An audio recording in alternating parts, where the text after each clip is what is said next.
omuntu ayesimbyewo mu kalulu sente zigenda mu bintu bisatu ebipande abantu okukumanya nyali zisinamanya nti bano okubikola n'abikola kubanga ani atamanyika sana era nga tomanyi zimu lwomanyani ono Nze resident number one. Nze first citizen in the district. If you don't know me, then whom do you know? You get it? Then sente z'okubiri we ziraga kubanga olina okutambula okwetolola awo wookiikirira amafuta wetaaga fuel. Then sente ez'okusatu okufacilitatinga ba agents bo ba agents kubanga bw'ona omutuma okutimba ebipande eri definitely yeetaaga amafuta ayinza n'okwetaagayo ekyemisana. Now why do you need to buy voters? Bogana mu eklezia to wa eklezia eklezia according to biblical teaching tuwaye emirundi ebiri ekiweebwayo n'ekimu ekikumi. Togamba osogenda ku mukolo n'oguvaako nga toganye tibannayi bwemba nnyina si byakalulu bwe mba nga ndaba waliwo eddirisa eryetaagisa okugula ng'oyogedde nange bulungi ni courts bw'otoyogera nange bulungi sinze nteekwa okugula eddirisa eryo kubanga nange era nnyina gye nsabira. Wetuli. And those are my words. Yesu laki mbyogera ku kamera. And that is me. Era bandakasanda abalaba bakimanyi. Kitugambo kiraba. Togenda ku mikolo gy'abakyala. Nteekwa socializinga where necessary. But when it comes to buying votes, then Zimula is a wrong address. Ndi muntu mulungi nnyo okuyigiriza bw'okola ssente kubanga nange era nnyina siri bubi tukwatagana kankwe knowledge eyo tokola otya ssente ompa ddobo tompa kyennyanja sikuwa kyennyanja sikirina ekya buli lunaku kitugambo kiraba waliwo abatugana nti ogenda mu kalulu kati nga mmwe bano baani weetaaga ssente mpitirivu mbaka palamenti miliyoni 800 ku kawumbi abo gye bali era ne mu palamenti bamala okukagula eri miliyoni 800 era ne mu palamenti apafominga yaba yamala kumenyereyo bamute banyiige bamenye Seggona era gwa wa sente Seggona ye mugumu ali mu kisana kyakumeka olwa kino si kyakusatu kyakusatu kino agabirani sente ntagaba era bw'omulumba akubuulira amazima agamba kati gwazisaba wezikubulidde ate nze azikola n'omuvaako gwakeerozisa actual sense bw'oba oyogera ku genuine and meaningful service delivery ebeera mu district. Kabere president tasobola kwewana nnyina kye nakoze nga teyakikoledde ma district aba yakikoleddewa kati yensi gyeteraba bw'ogenda e Kenya ba practice nekibayita deviation of power. Kansala we Kenya w'amaanyi kumpi abana kusinga member wa parliament wawa kubanga member wa parliament betugenda ku buweereza bw'abantu kikyakola mu constituency neka constituency development fund kebamu wakamulema okumanaginga government nekazaayo ka million 10 mbullo mpaka wa parliament ngojeko ensonga ennya zateeka okukola mu parliament mu constituency akolayo ki era we look at them and laugh bazika kubanga jana yimirira ku kaguudo kolimye nagamba kalonda kasase. Salamu alaikum agati nakalembe omusomi w'edduwa bw'oba wenyiye embeera embi yankusomere ku dduwa abali ebweru mirimu gigaanye papula zeesibye kino kyekyoto kwesabira omukisa kobe ng'odiriddawa wali wekusabira n'ofuna emikisa ky'oba olabanga abirira ebinyonyi ebitalina kyakulya naawe atalina mulimu jangu kusomere ku dduwa ofuna omukisa. Eno ennyanja kwesula buli kimu ekisira ne kiba kikujjudde nekikasuka mu nnyanja nekikunta nekigenda. Nze Agati Nakalembe kambawo ennamba yange yeeno 075237529 temuddeeyo nemwebakira ebizibu mukoye ku nnamba yange eno. Wona wasizira okubeera ng'otulaba nkwaniriza nkubuuzaako nti osiibye otya afunye okusomozebwa nkusaasidde asotuka ku buwanguzi nkuyozaayoza. Nze Matias Sekanjako tuli ku MS Media nyina ssentebe wa disitulikiti ey'e Kassanda Mr. Kasirye Zimula. Tugenda kwogera naye ebigambo mu Democratic Party twetegekera Kalubiri 26 ebibiina ku opposition ebingi ebimeruseewo wabaddewo okubagana empa mu bamu abaga nti ebimu bize kulwanyisa ffe nga naddala bali ku opposition naye simanyi opposition oba ya muntu oba bayagigula naye ssente bagenda kubuuza tugenda tandika okwogera ebigambo so tukwaniriza buuza abantu tubalamusiza abatulaba akaseera kano tuzira ne tugatta eddoboozi lyaffe ku bingi by'omanyi naffe tukuwa ekyaffe olwo balansinge ensi y'okumanya ndi Kasirye Fred ssentebe wa disitulikiti y'e Kassanda ensi entegeera nga economic general nze jjero eko ebyenfuna mu Uganda abalala ba military generals ba Museveni bani nze economic general mukama wampera mukisa Kassanda egamba etya Kassanda etunyumira ebintu byonna biringa nga bwe twabiplaninga yes Katonda nga mulungi ate mission zange e Kassanda nga ssentebe wa district zaali 5 ezo nzimaliriza mu mwaka guno ogwokuna jjukira tukyalina omwaka mulamba mu office ne mu guno omwaka ogwokuna mission 5 zinali ndowooza nti buli emu njagikola mwaka nzimaliriza mu myaka 4 era Kassanda temmanja in fact kati omulimu gwennyina omunene gwakubategeeza bange naye bajja okunsaba tebannabala kunsaba balina okunsaba okusiza ku kyebalabye balina okugamba nti sebo komawo oba genda wali oba kola ki olwo ekibiina kyange ekya DP nekiteeka mu stamp bantu bayinza okusaba naye ekibiina nekigamba nti tukwagala wano kati kyenninze mu weeks 2 eziddako nja kuwa bannakassanda eddoboozi okusinza ku bantu kye banaabagambye either nsigala ku LC5 oba ngenda ku parliament oba ngenda ku secretariat ya DP osobola bivaako ningamba kanzire wano nguluminga abalala basibadde feria naliko ku LC1 mbaddeko ku LC2 mbaddeko ku LC3 nga kansala kati ndi ku LC5 entebe mu ggwanga nsigazza 2 zokka bakaba parliament na president Katonda nga kuwadde abasajja balwanye n'ebyobufuzi ye maximum yes entebe 2 zokka ate emu ya parliament era ogizingira mu local government kubanga obutebe bwonna bubeera mu district tukwatagana leka constituency kabeera katono so ngambe mbufunze entebe gyesigaza mu ggwanga wano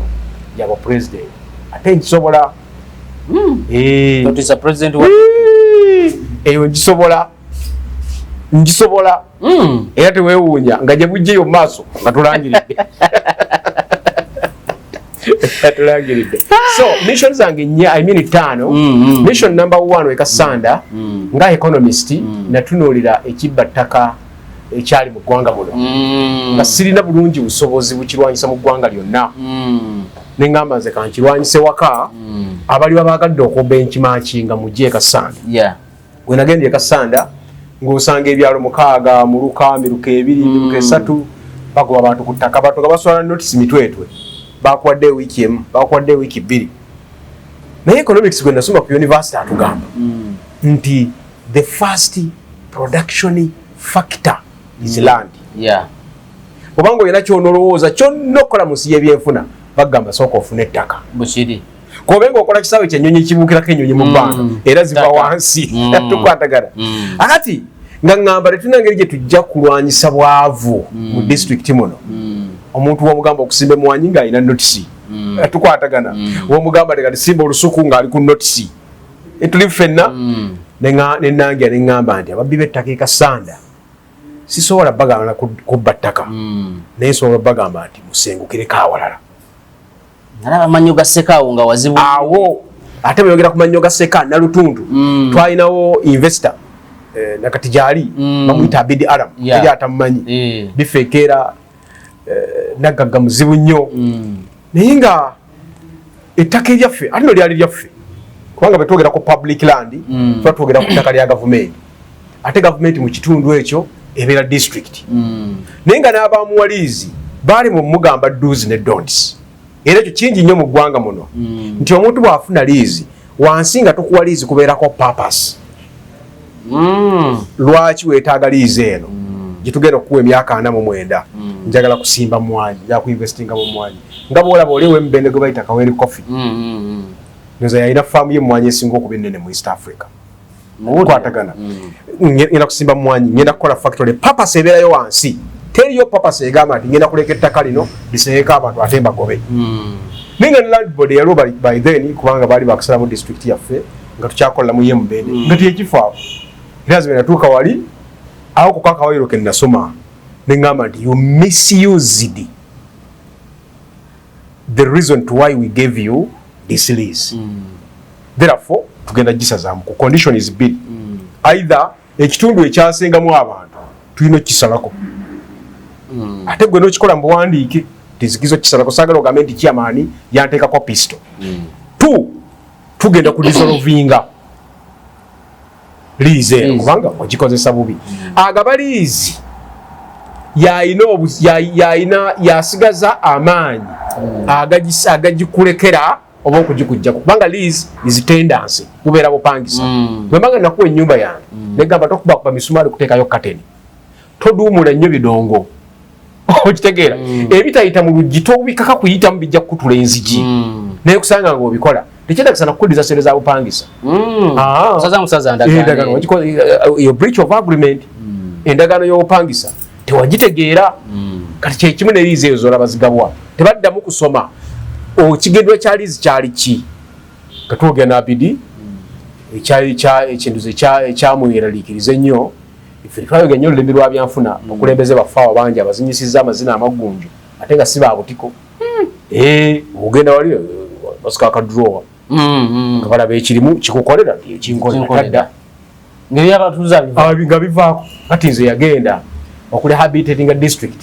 ebya sente sibiriiko nnyo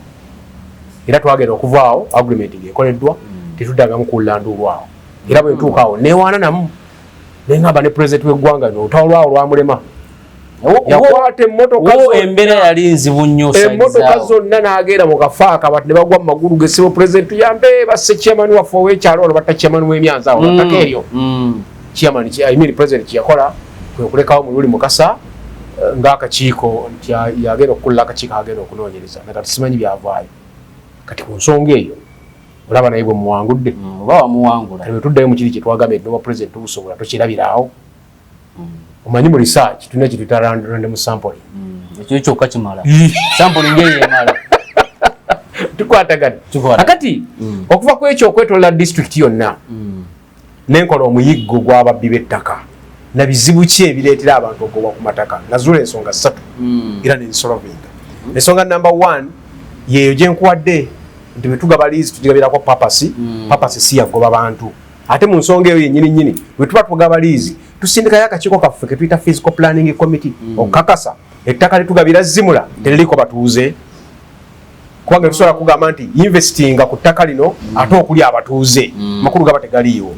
Eyo point number 1. Point number 2 eremeze obubbi bw'ettaka mu bitundu abakulembeze abatali independent abatatengeredde. Yes, tuteekwa buteekwa kumanya nti olukiiko lwa LC1 si kakiiko ka LC1 nga bakayita eyo kooti ya kitundu ekyo esookerwako. Olukiiko lwa LC2 eyo ye kooti y'ettaka mu Muluka okusinza ku Local Government Act kati n'ekiiko endala eziddako kati bo bakayita kakiiko ka ku kyalo nga bulaba obukiiko obuteekateeka embaga obukiiko obuteekateeka ennyimbe n'ebiringa ebyo eno kooti kati obuteetengerera ekyo nkiteeka nnyo ku gavumenti kubanga bwe twandimazenga okulonda LC1 twandigindakitinzenga twandigisomesezza neemanya kyeteeka okukola n'obuyinza bwayo buli luddawa tukwatagana akati ensonga ey'okubiri yali yakumanyisa bakulembeze mu district buyinza bwabwe baleme bubawambako kansala namanya obuyinza bwe bali nnyo. Point number 3 yali ya ownership obwannannyini tulina land tenures ziringa nga 3 oba 4 tulina ettaka lya Kabaka tulina ettaka lino lyenjogeddeko erya public land tulina ettaka ly'obwannannyini lyetuyita Milo land bwetuuka eyo mu northern waliyo ne bayita community land naye ne baffe at least tulina lya mirundi 3 obwannannyini ali ku kibanja ateekwa buteekwa kumanya ti ekibanja ekyo kimusaba kyapa kikyamubanja ekyapa that is why it's called kibanja kikyabanja ekyapa ofune true ownership ekasanda n'ebitundu ebirala by'eggwanga okyasanga abantu bayitirivu ng'alowooza nti okugamba obugambi ng'ali ku mukutunga guno n'agamba naye mututaase gavumenti tuyambe kubanga ettaka lino limazeeko emyaka 7 oba weeroopa nti mbaze ettaka lino emyaka 7 mu bumenyi bw'amateeka tulina obwannannyini kati ate bwe mansasula obusuulu kati ate obusuulu bulala nabwo kika kyabupangisa naye obusuulu mu Uganda tebukola era emabegaawo nali ngezaako okwadvisinga minisita wa lands gamugamba nsobi era okwongera okutwala etteekere mu palamenti nti nannyini ettaka waaba abuze tuteekewo akawunti okiraba nga si kyabugunjufu ku mulembe guno kuba kati Kasanda era lero eringa point namba Kasanda abatalina ttaka naye nga baagala okulima bapangisa ne bajje wazimula okupangisa eka y'ettaka eri wakati w'emitwalo 2 kwaga kwasatu season juki atulina season 2 kitegeeza eka y'ettaka omwaka ekola emitwalo 6 akati gw'ogamba ndisasula 15,000 ez'obusuulu babere ku ttaka ly'omuntu ate 15,000 siza eka oba olina eka 10 oba 2 ani asobola okuobeyinga ekiteeka erifaanagana bwekyo ow'ekibanja bafuna nnyo mu ttaka okusinga nannyini ttaka definitely kati ekyo tekisobola kukola now nagamba bannakasanda ndi kyetteekwa okubeerako kwe kunoonya obwannannyini ku ttaka nga kwolinga ow'ekibanja noonya nannyini ttaka omugambe obusenze mbukooye tuteese eka zange zino 5 nzigule te nannyini ttaka asobola kigaana kubanga nakati kwolinga omusenze netafunamu kati bwe mba sirina ssente teri atalina ssente kubanga lwaki oli ku ttaka olyo era olikozesa obasanga nga bali ku ttaka ly'abantu naye ng'alinako eka ze 5 ng'alinako olusuku eka 2 akolako era wenjogerera successful story maze okugaba kuno nja kukunnyonnyolesa kutegeere bulungi maze okugaba ebyapa ebigenda mu 200 190 something nga byentya mpadde abantu amagezi okutuukirira bannannyini ttaka nange nenkibeeramu ne tunegotiatinga abantu ne bafuna obwannannyini kikulu nnyo ku ttaka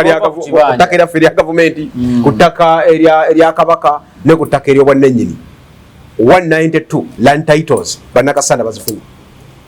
through my effort and advice because I know what it means. But lwaki baminisita bano ab'ettaka ate bo balaga nnyo nti ow'ekibanja talina buzibu kajanja kenyini. In fact bwe tunabanga netuzizaayo nsonga za ttaka kuzizza mu bantu 2 kale katugatteko ow'okusatu 1 ensonga ziddeyo mbannannyini ttaka 2 ziddeyo mbasenze 3 ziddeyo mbataka eyo ensonga teriggwa nze byonna byenkoze mbikoze through mediation and reconciliation. Waliwo omwami yali agenda Kitumbi eri kusengula abantu families 64 nga ga Mr. Chairman nawe kumanya oli munnabyanfuna nti kituufu golowooza ttaka lino kituufu nasikire ku bakadde bange naye nafuna ttaka lino kufiirwa kibuzo nange kyankaluubiriramu ng'abantu kwebali balinako ebyobugagga bazimbyeko amayumba ag'obuvunaanyizibwa ennaku zino bw'otambula tolina gy'osanga nnyumba gyana gy'ogisanga mabulooka amabaati gano agakkala netank enene ziri ku nsonda. Someone is enjoying another person's land without a pay. Omwami yambuuza nti nafuna ttaka lino kufiirwa olwo aleese omugagga amugamba nti nze nja kuligulanga beriri nja kulwana nabo paka netwagera mu nteesiganya netwogera n'abantu bano netukkiriziganya ku payment plan. Tulina district land surveyor najja n'asurveyinga buli omwaka fo kaalimu nze nyina eka 3 nze 5 nze 7 nze weziti netukkaanya netugamba leka tukole payment plan fetwa account number nenga tunaleka kuteekako tulina zitandika nazo goyirawo meka nti 5 galeete goyina meka kadde kaleete ku biru yo leka litaka lyagwayo abantu kati kyalakingayo abakulembeze abajja okuweereza abantu ebyo tebituwa ssenyu. Nze ewange kikomera na kizimba kinene kituufu ne moroka nyinamu ezisukka 2 3 4 ne company zitukoleramu ssente nazo twazikola naye we are not safe. Siri safe nga nyina emiliyoni 2 ku account kitegeera ng'ennyuma mulimu fridge freezer and everything nga neighbor asula njala bwekiri kitegeeza lebana nnumba wano yagenda okusooka okugamba nti ebyabo byatutama abaana benga tebasoma nga n'ekyokulya takifuna nga gwe kumakya ovuga morokero kawungeeza eri waliwo etwala abaana waliwo ero nemmere mu katale waliwo egenda. That is why we sacrificed time and resources netugamba leka tugende mu local government. Avuganya ku local government nze tekitegeeza nti kyate sina busobozi buvuganya ka constituency kamagombola 3 oba osobola kuba osabira akalumu district namba ekitugamba okiraba ka constituency oba okasobola era olwaliro wenjogerera basentebe bange abama district kumanyize sentebe wa basentebe mu Buganda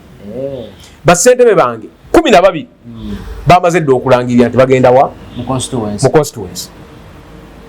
Mityana yalangirira Mpigi Kalangala yalangirira Mpigi yalangirira ne Bwanika ali mu district ennene nnyo naye yalangirira and others tebaddayo and the reason is one local government bazifuula simanyira kigambo kituufu kyentekwa kukozesa lumu president w'eggwanga sinza kugamba nti ekigambo kyamusumatuka atera kusumatuka bigambo yagamba eggwanga lino lisobola okubeerawo nga tiwaliwo local government naye in actual sense bw'oba oyogera ku genuine and meaningful service delivery ebeera mu district kabeere president tasobola kwewana nti nyina kyennakoze nga teyakikoledde ma district aba yakikoleddewa kati yensi gyeteraba bw'ogenda e Kenya no ba practice nga kibayita deviation of power kansala we Kenya w'amaanyi kumpi abana kusinga member wa parliament wawa kubanga member wa parliament betugenda ku buweereza bw'abantu kikyakola mu constituency kati wabasaidiza neka constituency development fund kebamu wakamulema okumanaginga government nekazaayo ka million 10 mbullo mpaka wa parliament ngojeko ensonga ennya zateekwa okukola mu parliament mu constituency akolayo ki era fe we look at them and laugh bazika kubanga jana yimirira ku kaguudo kolinye nagamba kalonda kasase nayimirira ku kasomero kozimbye classroom blocks nagamba wano wendi nnyo kubanga talina kyasobola talina kyakoze in terms of development nene eri gyali mu parliament era takoze mirimo egyena gwe mpaayo mpaka wa parliament omu bw'oba teweetye mpaayo omu at least akola kyetuyita kuba emirimu gyabwe ena ogumu ku jjo effective representation okukiikirira abantu ekimanyi kitegeeza nga parliament beri yakola mateeka babuulire ku mateeka agakoleddwa babuulire ku gakolebwa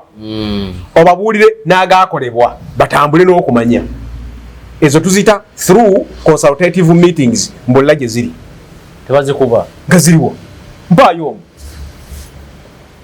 olina 529 mpaayo omu agamba nti ku Sunday ngenda mu gombola egindi nengenda mu lukago egindi okutegeeza abantu ku mateeka agakolebwa eggwanga bwe liyimiridde mpaayo omu babeera mu kuziika babeera mu nnyimbe ate babeera mu nnyimbe wabeera owange wa opposition acriticizing government bwabeera wa movement kuwaana government teri akola effective representation nti atudde n'abatuuze ababuulire ku mateeka gali mu lukiiko olukulu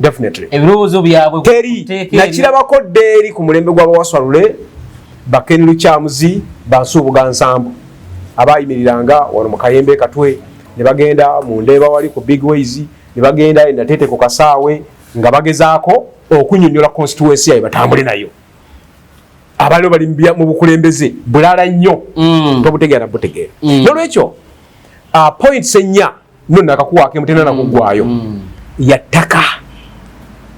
yagamba kanwanyise ekibba ttaka ekasanda ensi kwererabira era olwaleero obunyazi bw'ettaka bwe nasigazaayo sibulinaako magezi bwa famire muzeeyi gundi yafa n'aleka ettaka lye ng'agabanyiza mu famire ye kati famire omusika agamba tetutunda ate yo oli omwana omuto agamba nti ebyange embyagala ebyo bya famire onoonya engeri gy'obiyingiramu naye kusobera toli wa kika toli wa famire ate famire ezirwanagana naye ebyekyalo nti omugagga yavudde Kampala asengula ebyalo 8 ekyo tokisanga Kasanda tosobola. That was my first point. The second one nalowooza ku education amasomero geeyo nalowooza ku education ntuuka e Kasanda nga kyebayita first grade ekoma ku mmeka 12 first grade neye 12 nga teriiyo era lumu naliko ku ssomero lyange limu amanya kangaleke nensanga eri teacher nembuuza nti mwakoze mutya PLE twafunye second grade 2 nembuuza ate first grade naatema akakule naseka nagamba ndi chairman get serious you are excited for nothing how can you get a first grade in Kasanda bwatyo bwe yaŋŋamba nentegeera nti kati omulimu gwe najja okukola mu education weeguli nyinza okubanga nekiteeka manifesto naye nga tekyaliwo this is a genuine business yetteekwa okukola. Nentandika abaana nga badda mu masomero nga nyina okugalambula gonna, nyina government aided schools gabayita UPE schools mu district 10 newakubadde ate gali aga private nyina 724 mangi nnyo, naye at least getuyita aga government gali 10 nengamba kati kanewo program ne secretary wa government aided gali government aided, government owned lirimu mukasanda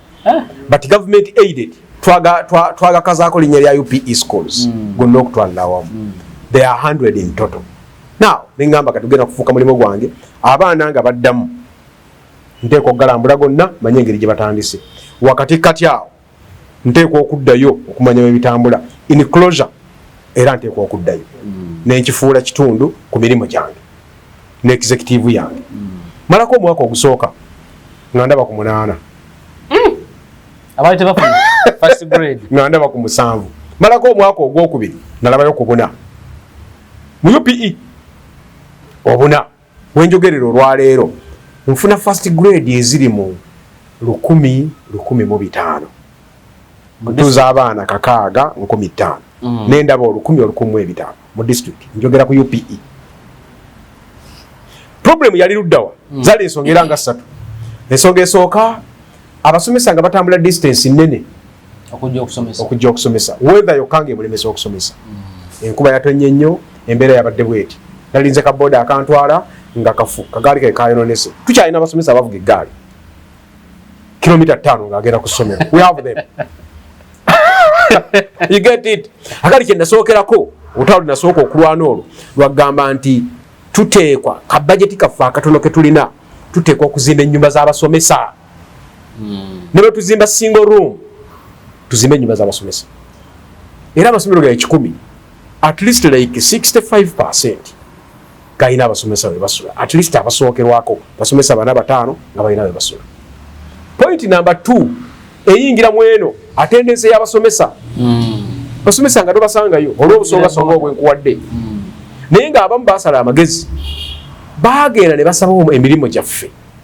bw'amala okugusaba ne bagumuwa nga teacher naye nga munda mu ye behind his or her minds agamba sijja kusomesa bange gye mitwalo 4 njijjeko kinsigaza eki ye naagende kata bakyeyo n'agenda mu kibuga okuvuga boda omanyi kyakola kukwatagana na head teacher kati nalaba zimulo wa senior 4 namugamba nti kati jja kukolanga mu linnya lyange zijja kuwangayo emitwalo 10 kati n'essomero likolagana ku private arrangement likuweyo emitwalo 10 mu kyalo okufuna omusala gwa mitwalo 2 oba ofuna nnyo kati yo omuntu omutuufu nga yadduka era head teacher bangi nabasiba mu kaduukulu over that issue. So omusomesa ali mu ddiiru head teacher tali ku ssomero balina head teacher era head teacher reports zakola kubanga bakola monthly reports ku performance y'essomero ngaga omusomesa ono zimulaate mumukwatako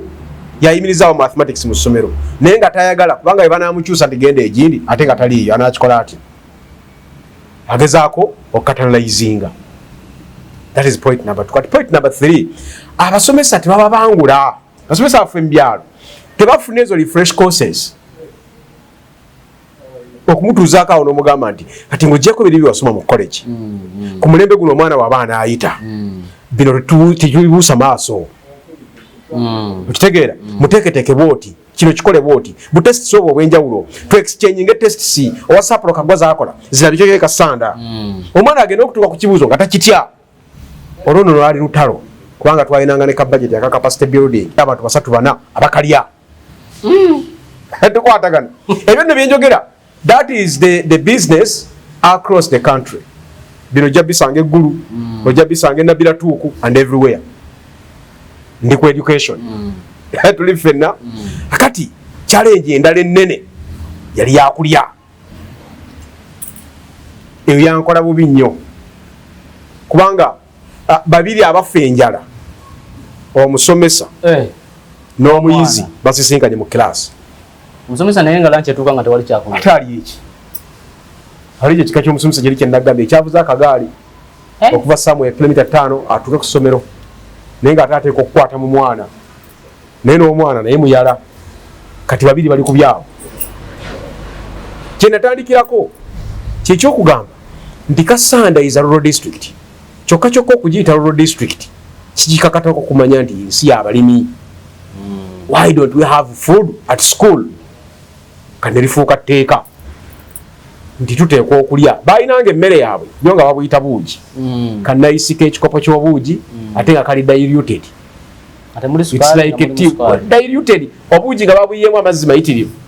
ng'alinga anywa caayi n'obuugi bwennyini tobulaba. Ne nangirira olutalo, nasanga olutalo olwo lwali lunene nnyo eri bano be muyita ba foundation bodies. Foundation bodies bannaffe abasiraamu, abakatuliki, abakristaayo n'aba seven star batandika amasomero gaabwe kubanga gaabwe nga tebaagala gagambako. Kati nga nze mbagamba ndi kye tuteekwa okukola obusente buli we mujja ku baana nti bwakulya bulye. Emitwalo 4 masomero gange aga UPE gali between 200 to 1000 students. Tosanga somero lya UPE nga lirina abaana 2 oba 5 oba 10. Abatono ennyo bali 2 mpaka ku 100. Kati ng'olina essomero ly'abaana 100 nga bajjako emitwalo 4. Nsente ziba nnyingi. Kati oli bazijjanako nga baziteekawa? Era zibaggweramu. Bayinza okwekwasa ntuzimba akazimbe. Naye nga ate nga nange ettaamu ewedde mbawadde ekizimbe. Babagamba tusonda z'akazimbe. Ne beekwasa obusonga obulala nti tulina ba private teachers betusasula. Ogenda okwetegeeza nga mu 15. Alina abasomesa banajja emitwalo 6. Emyezi 3 gy'ettaamu ye miliyoni 1 mu emitwalo 8. Kati miliyoni 4 ziragawa. Give us the accountability. Bambuukira. Olutalo lwennyini. Nene bagamba okay. If it's a deal tugigabane tutya. Nze mumpeeke emmere. Abaana babeerenga balya. Ezisigaddewo mukole ebyammwe. Sijja baliyingiriza. Naye abaana babeerenga balya. Wenjogerera nyina amasomero nga ganywa ku buugi obulimu amata mulimu ne kasukaali. Yakasanda. Naye ku lunch ng'afunayo ne solid food. Without kusitwa kamera ono yitake kasanda. Nolaga ensi. Education. Bana nga balya ku solid food. Anywa ku mata. Kubanga bingi bye natunuuliranga. Natunula akasanda nga liita y'amata eri wakati w'olukumi n'enkumi 2. Liita. Nga waba n'omutwalo size liita 10 n'oyiwa mu kisepiki ky'obuugi. Omwana aba yafunye edda amata. Gwe mutwalo ogwo. Kitegeeza wiiki yaffe erimu ennaku 5. Kubanga wiiki yaffe lwatusoma ennaku 5. Sijja emitwalo 5. Olukyali ku mwana omu asasula 5. Oyo anywesezza abantu wiiki ennamba. Ekyo kibale okumala ennaku 28 zibasoma. I mean 68 days zibasoma. Oli muto okunywesa abaana amata. Kilo ya sukali ya 15. Wetaaga kilo za sukali 5 okuyiwa mu kisepiki ky'obuugi. Sijja emitwalo 2 n'ekitundu.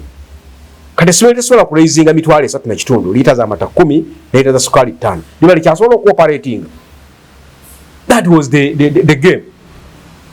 So since a government 100% bonna kibakola ni at least a good percentage. N'abalala babuuza kikola kitya. Kati kye nakola egimu ku mirimu gyenkola mu kibuga omwo ndi mu renewable energy. Energy saving stoves. Kati kye nakola nagamba nti akinkolera obulungi ennyo muwadde cook stoves za mitwalo za miliyoni 10. Ekyoto ekyo ekinene kifumbirwako miliyoni 10 era mangi nga kyusizza n'enfumba. That is education. Nakomaawo nno ssebo bwe natuuka e Kasanda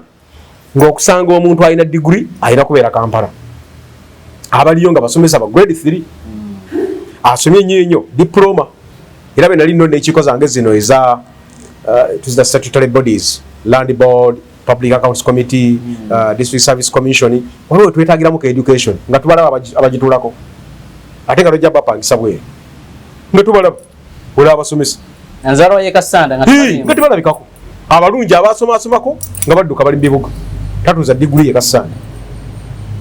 paka endagamba ate kati nnyingidde olutalo olulala kwa Kasanda sinaawo university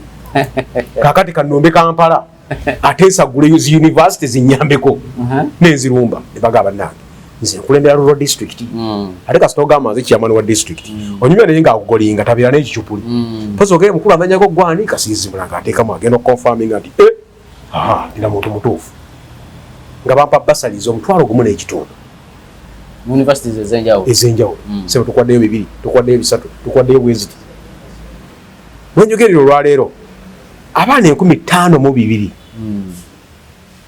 mbasindise ku university abamu bamaze abalala bakyasoma nakati nkyawandika omanyi kitegeeza n'abaana 52 bayitirivu nga bavudde mu district emu ng'olina amagombola 15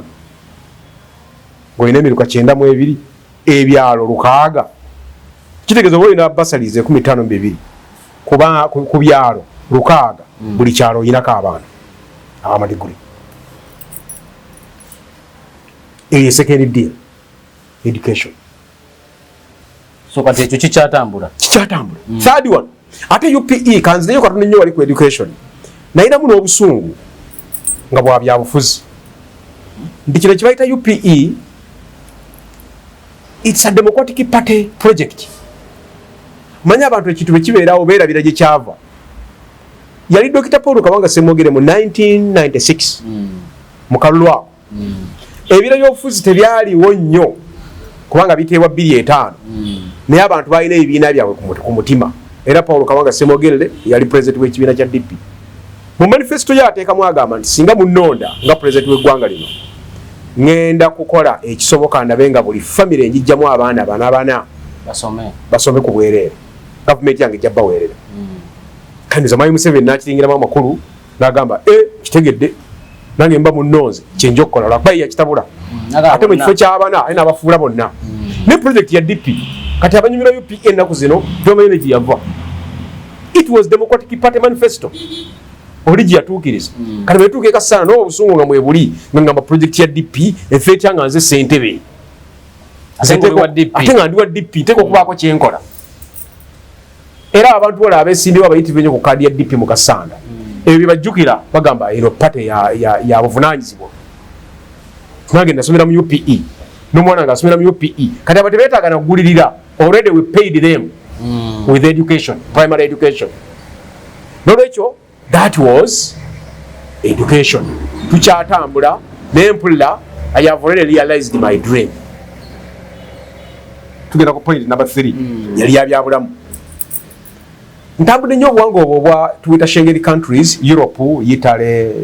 Sweden, Norway, Netherlands, Germany, ne bw'otuuka Sweden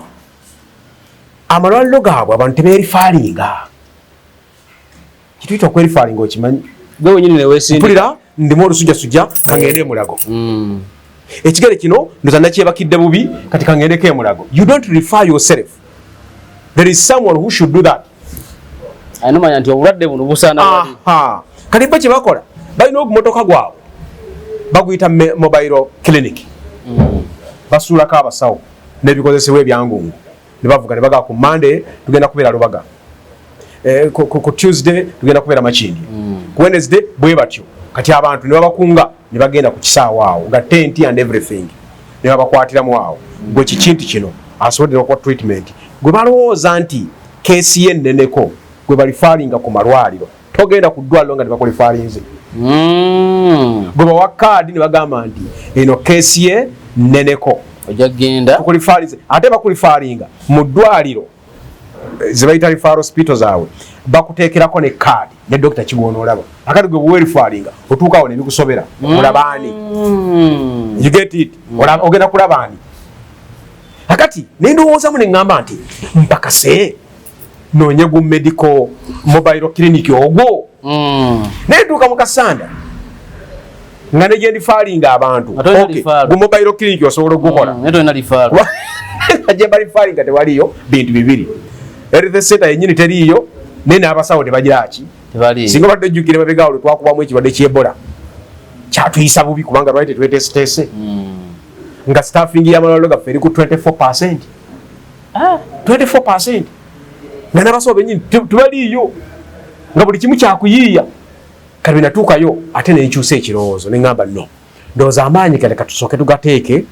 ku sub-county referral hospitals tuziyita health centers. Kati amaanyi ne ngateeka mu kuzimba amalwaliro ku buli ggombolola nti bwe naagendanga mu ggombolola ne nsangayo keesi ey'okulifalinga nga wali eddwaliro gye ndifalinga. Wenjogerera nnyina amagombolola 15. Buli ggombolola eriteekwa okuba n'eddwaliro ku level ya Health Center 3 at least maze okuzimbira amagombolola 13. statement nenemu ekutiisiza kubanze mbadde manyi ndi nakalwaliro kanakali ekasana yo kati ate erese center 4 iyo center eyo 4 n'ekiganda 4 ne bukuya 4 kati njogera ku 3 lyeddwaliro ery'eggombolola jukira tuli mu kufeezinga out erese center 2 olwalo bw'okumiruka tubeera eddwaliro limu eddene ku ggombolola nga liliko dokita liriko n'abantu ab'obuvunaanyizibwa naye ku magombolola 15 at least 13 gawedde okuzimba era gakola wona kamuli otaddeyo kamuli gye sirina omutoyinayo ne bukuya sub county abiri gokka awasigadde wonna waliyo gwemenya omenya nkulagirire Nyanzi weeriyo center 3 ku main kwennyini nga wakava ku junction odde ekasanda wazimanyi ogaseka nayo gombolola manyi ogaseka gombolola eyo nagiwa kyasansuwa gye nasookeraku nga nakatuuka mu district omulimu ng'ogukoze kubanga oli mu pulaninga kamuli nayo oteekeyo kamuli ne bukuya sub county obwo bugombolola bubiri bwe butalina ate nabutadde mu budget yeno era ekisanja bwe kiggwerako nga balina mu bufunzo olina okukomawo nga chairman nkyabala osooka otuukiriza ebigendererwa bino nkyabala abantu bo bagamba ki abantu ate bo nga batunudde mashariki gwe otunudde magharibi bo batunudde mashariki bagamba no zimula ffe twali twagala soda tewamutuwa because I don't give out sodas bangamba baddipi muli bagumu kyebamanja nange kyemmanyi kyebamanja ate nga nkiinako excuse kiri kimu kubabeerako bansange ku mweso bansange mu kuzika bansange mu lumbe osendabirwamu owube simayiro tevaako edda twakulira mu byalo dda mami bwagamba nti genda ku dduuka wali wa anko aleeta ekibiriiti takusuubira kudda na mazzi waba wate gwe yatumye ku luzzi akati nze gwoyagaza enguudo gwoyagaza amalwaliro gwoyagaza education ate tosobola kunsanga ku mweso nti bwotuuka ku mukolo bagenda kulya emmere bafukirire ku mazzi banaabe balya emmere ntuuke ku lumbe nga yeba nekyamani mumwongere ku supu amalewo emmere ye oyo tabeera kasiri ezimula kale kikyebamanje nnyo era n'abaprogramu ne bagamba byonna bituufu obikoze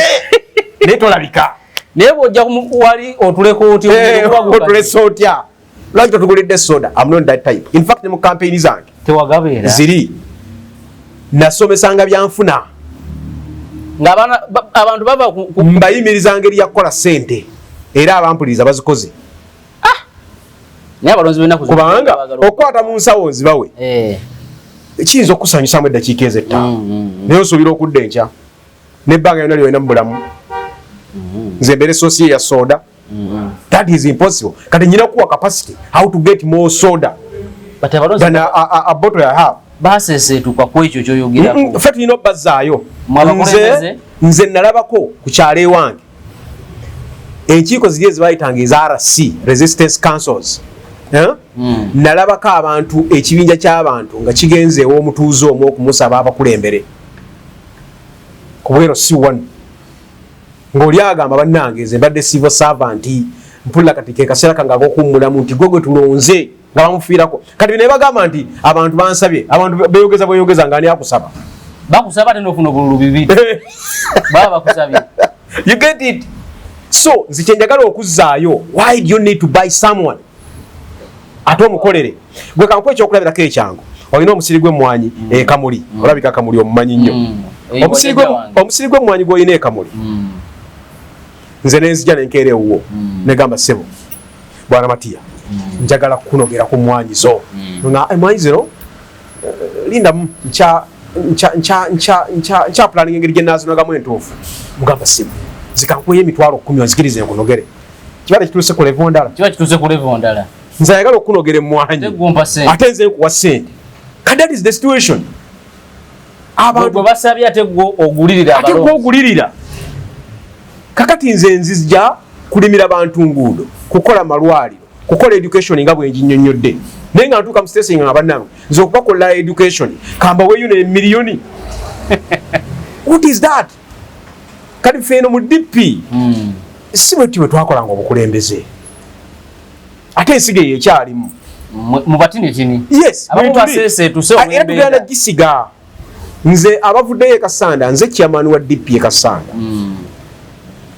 Democratic Party branch in Kasanda district nze chairman waayo era ebyo byensomesa abaana abagenzi okwesimbawo okadi ya DP bagamba you disqualify you bekusanga ogaba sente yes because kati ze president w'ekibiina mu district ngenda ku disqualify nga kadi nyaji kujjako nnyonnyola kyogenda kukola because mu communities zo era waliwo ebibulamu lwaki to concentrating ku ebyo and that is me yes tutuse ku level nga ne kadi bagamba oli alina wayo sente bamwe kadi era ebibiina weebiri yate bijja kulaba ku birthday party yaabwe myaka giwera bijja sana we know them bigenda kukoowa kubanga you can't sustain that nga nzijano mu DP nga ngamba njagala kadi nga mpayo $5,000,000 yadde $10,000 mbaddeyo ku DP naye nga n'abajjayo empapula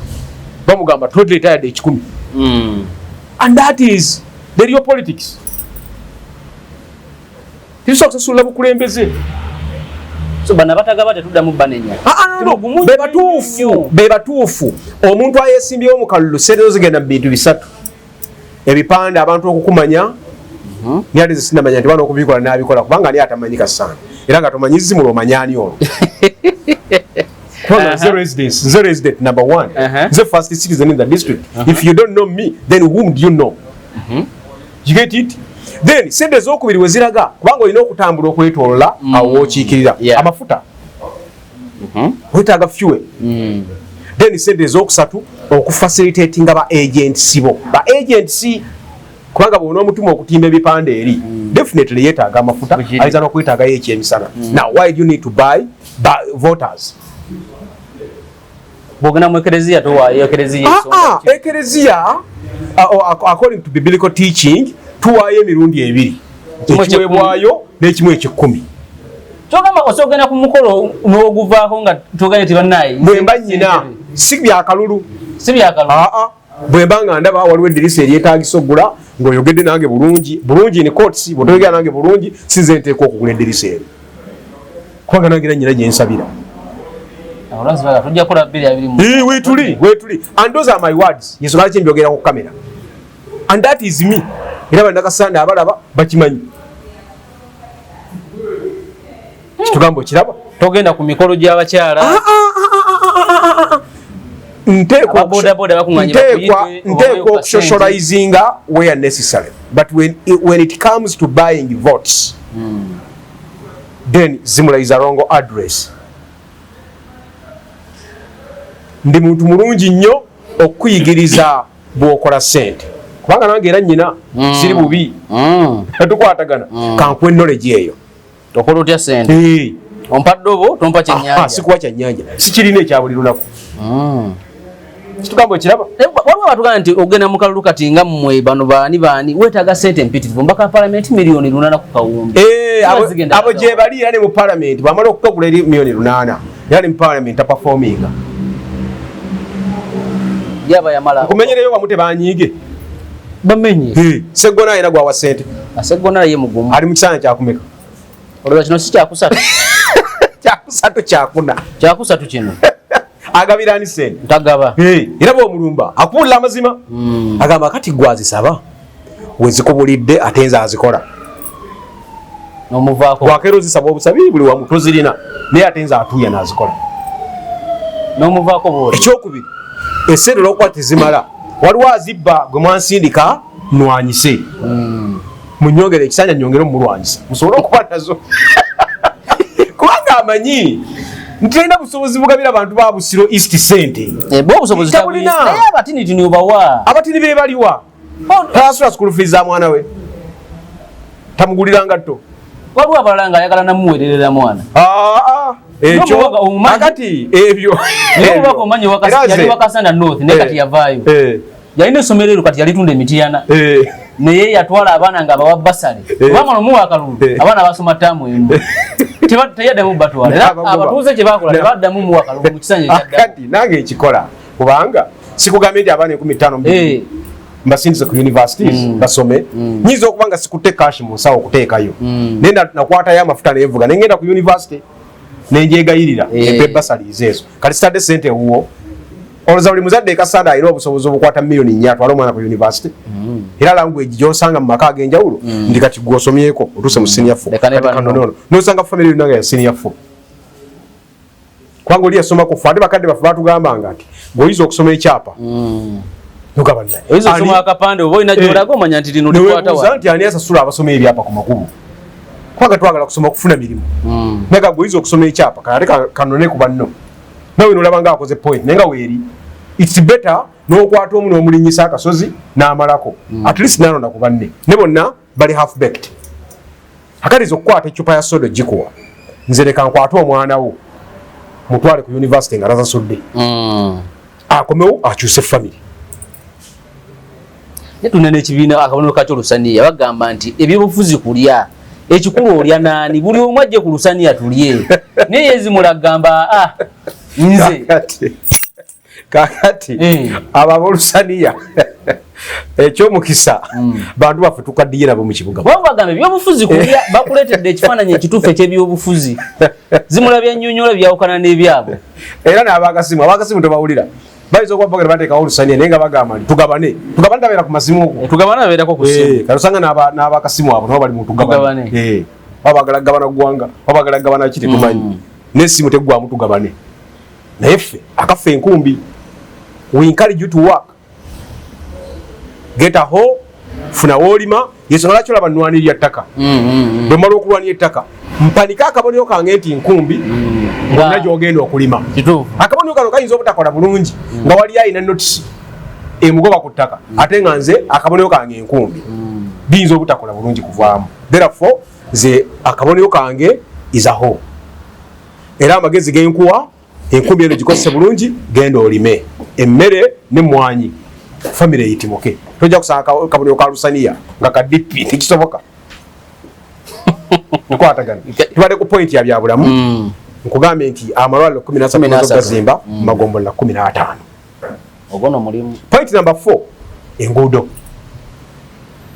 kiraba chorus ewuwo chairman wa district alima chorus chorus abeera wa walino lyaterera lino naliseemu gyo juzi lino emyanzi anti kati tuyitamu kati eyo myanzi paka Kiboga eyo lya central government era ateekwa okululima ye ministry ya works luli ali yunura leka staba amajinga kati ministry ya works era bali tusubiza nuzero financial ya kati yakuna nga bagabagala likola chorus in fact financial ya yakagwako batuuka n'okupima awo ne balaba ne bateeka compensatinga ndoza bali mu nteekateeka kati basabye naye lyabwe naye agange nyina kilometers 408 tewaliwo eri impassable you know vuga road network nungi zonna wanatukire Kasanda kano kuve Kasanda paka kamulinda baka food nyonyo no ariko kikasinga okuba kalungi kava wali wasalaba yatuyita wasalaba yawo ne kayita mu kamuli paka Kigarama ako tukayita mu banyuma lwa myezi 3 kati priority bwe twagikola enguudo eziva mu Kasanda nga ziconnectinga ku chorus ye first priority olwamwe Kigarama kamuli naluli Kalamba Kasanda naluno nalutuntu Kasanda aga agatuuka ku chorus etwa first priority every after 60 days tuddamu ne tukwatamu kati n'ez'omunda ne tuzikola 480 kilometers zonna nnungi Kasanda mala okufuna ebyuma kubanga problem yange nnene yali yabyuma newe yazikeri oba wakeyazika tractor ndaye tujeetaaga n'ogenda ku ministry mpayo ku tractor agamba zasule ezigitwala n'ezigizza baba kyamaliza oluguudo ogenda okula driver yagizizaayo so mwagula kati nyina machine tamuli kubu nyina backhoe nyina ne grader ate ekyagula tukyafuna ebyuma ebirala tubuli bubi nnyo ku ministry ya works twagala byuma akati bikwatagana omulimu ogukoze bikwatagana n'enguudo toyina woyita mu Kasanda n'olemerawo kati nagambye ba engineer bange nti nabuno bwe tuyita community roads bwoba oli kulya feddene kana akavaako tofaayo tobuuza oba kagombolola oba kaaki bantu bakayitamu kawala kate nabuno obugenda ku ssabo abagenda okusamira bagende bulungi nabo buwala kate Kasanda nga simanyi omanyi mwe golodi mpazo wavaayo kilomeka buli lunaku billion yemu n'ekitundu around 10 to 11 kgs every day yeah but local government ifuna kochi awe wali embaga era bwe bawa kudda mu local government kyekimu ku byenzizaayo kubanga tulabye ku oil roads yahoyima buliisa nga libanatandika n'okusima oil ne government nekwata sente negamba because of this gift you are gifted with the oil ekitali busoga ekitali nebi ekitali jindi now we have to appreciate this tubakoledde road networks call us bamuyita oil roads kakati kasanda record yetugamba nti 40% ku gold ava mu Uganda agenda katale kensi yonna ava kasanda 40% jukira Karamoja esima Busia esima Butaleja esima and other districts naye 40% ava kasanda record yange teina royalties bannaffe bana bali buyinza bastopinga emisolo gyonna ku gold ate ffe tulina tulina okufunira kubanga gold abeera declared mu ministry ffe kwe tufuna royalties etteeka lye bakasayininga eppyattuku okitegeera 30% naye bo bennyini bagenda mu palamenti ne bagamba nedda ssebo ebyo kati tubigyewo teri kusasula misolo era kati gold basimanga bye baagala naye awo tumanyi kye tugenda okuzzaako ezo nsonga za byabufuzi tulina zo handlinga politically za byabufuzi eza gold yes singa zali za byabufuzi zalibadde solved because economically we know how to do it yeah tumanyi percentage egende wa landlord tumanyi percentage according to the law tumanyi percentage egenda mu sub county tumanyi percentage egenda ku district ebyandibadde byanfuna byandibadde byamateeka ne behind that there is a lot of politics which we have to handle you know wisely mukikolo bubi abali etubamanyi twagala bateeka ku kamera kuno tuyinza okutwala kiyinza okuvaako akati abaga mu ggwanga lino yeah nze kiyinza kuntwala tikisobola bade wanyacho chotya nti abali mu business tikirawe kindiira tebakwatwa yeah I'm telling you facts president mwanikidde milioni 3 and letters are on record kasera kajja kutuuka ziteeke mawulire response no response doza kyali busy akyalambula PDM nendowooza PDM ekasanda bafuna akati PDM nze nga nyina akawumbi kamu n'ekitundu buli lunaku mompa akawumbi wa mwaka wala kikola sense takikola sense buli lunaku mfulumya 1.5 billion etuva mu gold kati ngondeetera ate eza PDM in fact kasanda singa efuna kyeteka okufuna mu gold setagala kufukamirya gavumenti ekyo kituufu ate opeeki nenda bwe zijja nga zivudde mu gold tozizaayo wagobigo binakuweereza ate ozirabanako kugambye oluva mu kirombe wali nga ziyingira drone bwe yali okuddamu okula ku gold we kasanda wagenda ate Dubai ew'omuwala bwamugula you get it so point number 4 ngudo point number 5 corruption tulitandikirawo twenze nnyo wona obadde osinziira okubeera ng'otulaba otunyonyodde bulungi kasanda yes tukomye wano ne ssentebe wa disitulikiti y'e Kasanda Fred Kasirye Zimula muna Democratic Party tujja kutandikira okwogera ebigambo naye olunaku lulala akume atakumira mpeera awangale nnyo Ssaabasajja Kabaka